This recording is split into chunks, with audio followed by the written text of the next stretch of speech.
Welcome back. The Digital Marketing Podcast brought to you by targetinternet.com. My name's Daniel Rolls, and in this episode, I'm going to be giving you some practical, tried and tested tips for answer engine optimization.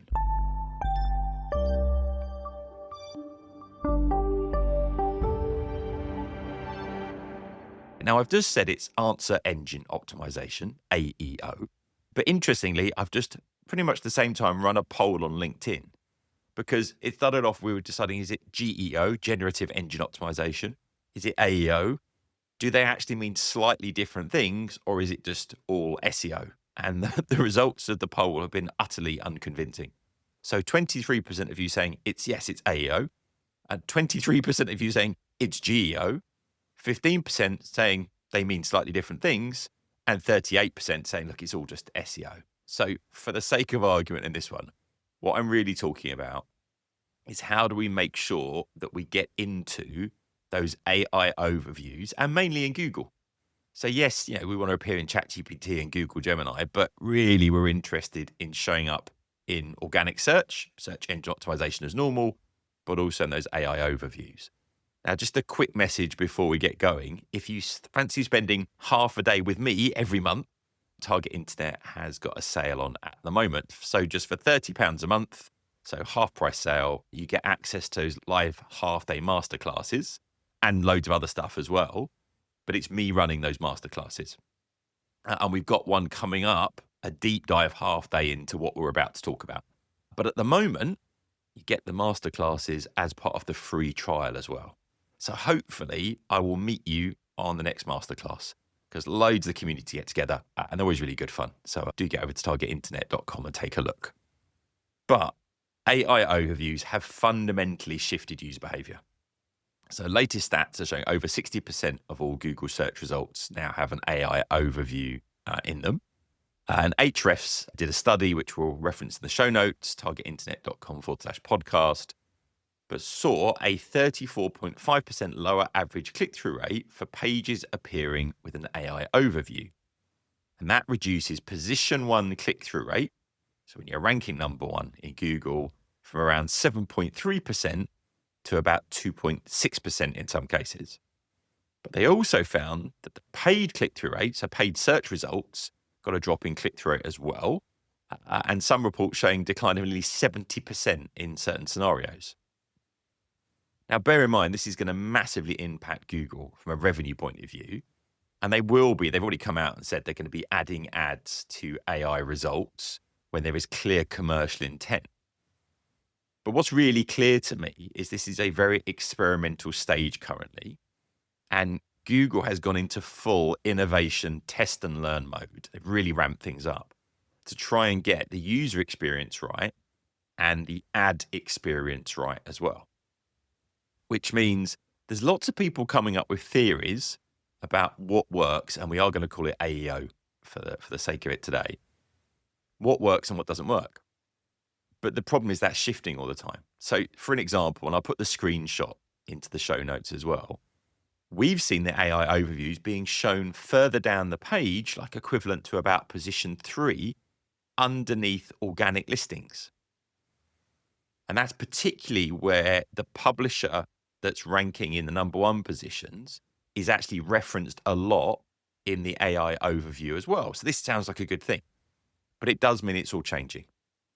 So with this in mind, and with the pace that the AI overviews are changing, what can we do to maximize our search engine optimization, but also make sure we're appearing in these AI overviews without wasting our time on techniques that don't really have an impact?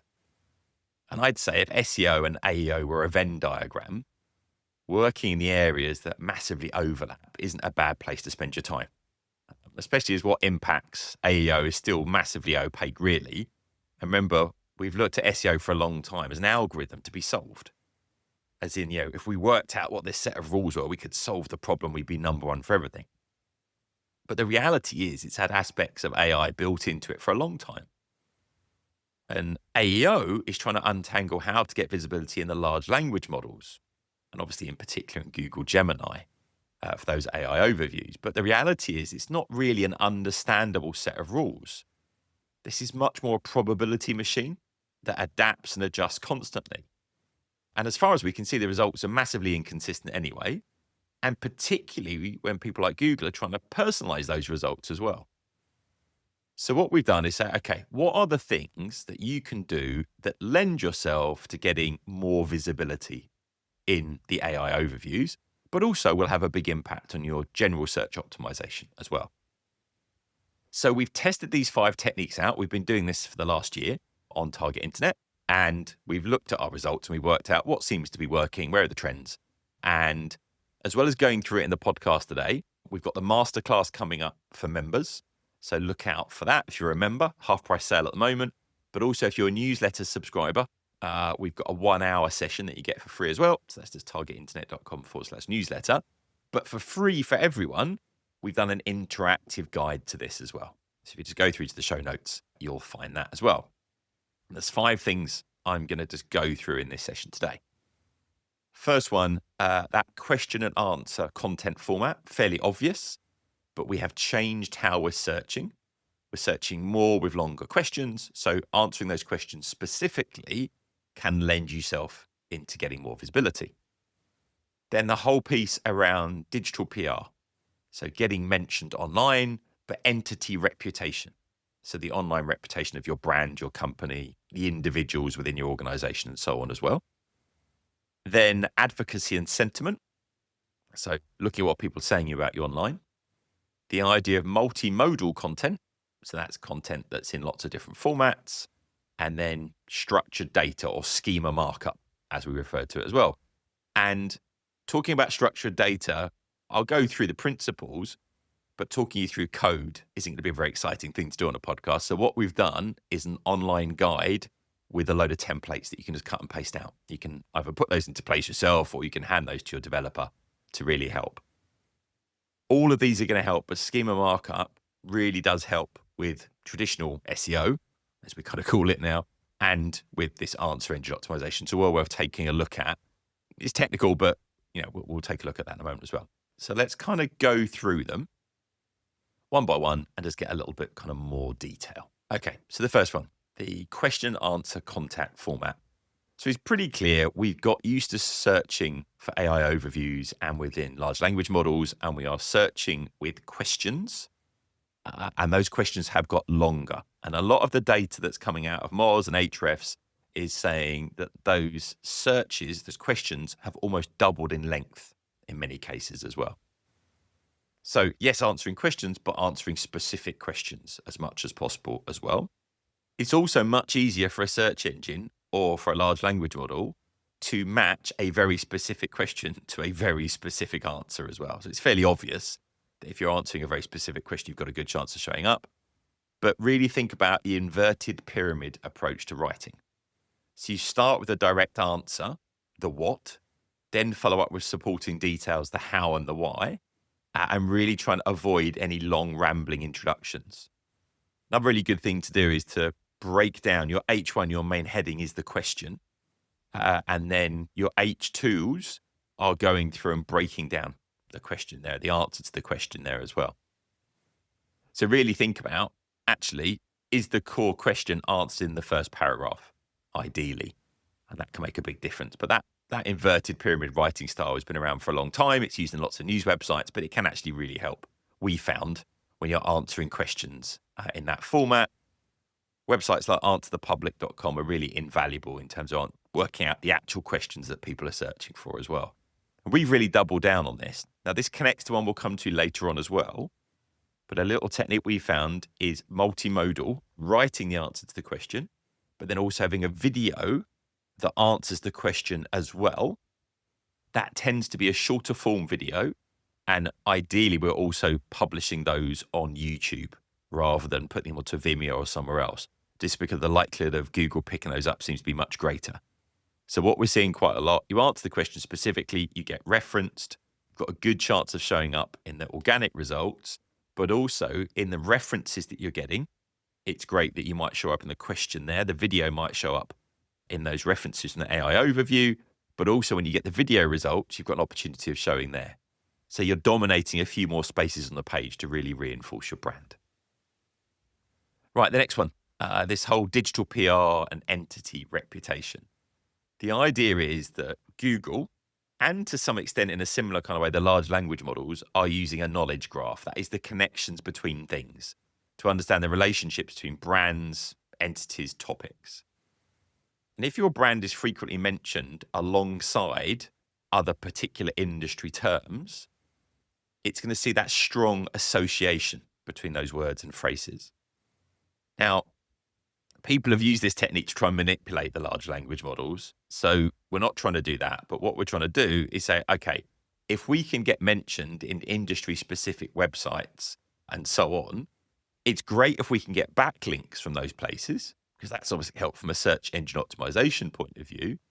But actually, we want our brand being mentioned in lots of different places and appearing around industry related words on these different websites as well, because those volume of mentions are going to really impact our entity reputation as well. Now, this is something that Google have been doing for a long time as well, but it seems to be having a particular impact on the way that the large language models are trained, which makes sense.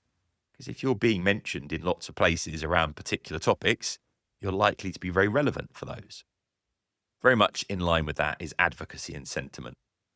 Large language models are very sentiment aware. They're digesting millions of reviews from different places and comments and discussions. And if the consensus around your brand is negative or it just doesn't exist, it's unlikely you're going to be recommended as the kind of best answer to that question. But if you think about Google having EAT, experience, expertise, authoritativeness, and trust, actually experience, that component of E, is really heavily derived from what other people are saying about you, not just what you say about yourself as well. So having something like a voice of customer program, trying to automate review requests and actually trying to reply to negative reviews and mitigate any negative sentiment can be really important as well. Then let's come back to the idea of multimodal content. Google is very much clear on the fact that they are moving through to allowing you to do a search with an image. So you're going to redo this, but more adding in text and images together. So yes, I can drag a picture of my face and try and find out who it is. But if I upload a picture of something and say, why isn't this working? I've got something in an engine, for example. It would try and identify what the problem is from the image. I can also upload a video and say, why is it doing this? And I can have a thing of my bike making a certain strange noise or something like that. So increasingly, if we can put together images, text, video, audio, it becomes really important. And if you're only providing text, you're kind of missing a large percentage of the input signals that Google in particular is kind of now looking at as well. Google is also looking for original images as well. They're trying to tune out things like stock photography. Transcriptions of podcasts, transcriptions for videos become really, really important as well. But also what we'll come to in a moment is the idea of schema markup, labeling our content as well. One of the things you really want to make sure as well is if you are going through and adding transcripts to your YouTube videos, make sure you add an SRT transcript file. Don't let it be auto transcribed, because you'll just get much better results if you do it that way as well. And that brings us nicely into the fifth of our 5 items to really help with your AEO, which is your structured data, your schema markup. So schema markup allows you to label your content and it removes ambiguity. So it says, this is a product, this is a price, this is the author, this is the event, this is when this was published, this is when it was updated. So we can do a load of things to mark our code up with different parts of our code as well. But things like setting up the details about our organization, our frequently asked pages, linking through to our social media profiles can be really important as well. Now, what we've done in the show notes is we've linked through to the schema.org official documentation. There's a tool from Google that allows you to do a rich result test to work up if that markup's working. But we've also done a step-by-step checklist guide for you where you can go through, look at the different elements of your page and look at how you can mark them up. And what we've seen is this has a really, really strong impact for the large language models because it makes it easier to understand them, but it's also brilliant for Google because obviously Google is looking at this kind of anyway as well. So make sure you're looking at that. And it is a bit more technical to implement because you need to change the code in your web pages, but well worth the effort to go through and do that. So, question answers content. Think about your digital PR, the reputation of your brand, your entity. Really focus on some sort of advocacy and outreach program and build up the positive sentiment online. Create content in lots of different formats. You've got multimodal content, and then put structured data into place. If you do those 5 things, they're going to really help you from an SEO perspective, and it will really help you appear in the AI overviews as well. And most of all, they're all things that are actually useful to your target audience as well, because you're answering their questions. You're discussing and making your brand more visible online. You're encouraging people to talk about your brand and actually getting them to help judge the quality of what you're offering. Multimodal content is going to be more accessible. It's going to appeal to a wide audience of people. And that structured data, although we're doing it for the Google crawlers and for the large language models, it really helps our target audience to understand our content. And the click-through rates of structured data content, when it's shown within Google or ChatGPT, actually the click-through rates go up as well. So it demonstrates that it's really being useful for the target audience as well. So we've got that in-depth interactive content, targetinternet.com/podcast. You'll find all the links there in the show notes. And hopefully I will see you on one of our masterclasses soon. So thank you for listening to the Digital Marketing Podcast, and we'll speak to you again very soon. For more episodes, resources, to leave a review, or to get in contact, go to targetinternet.com/podcast.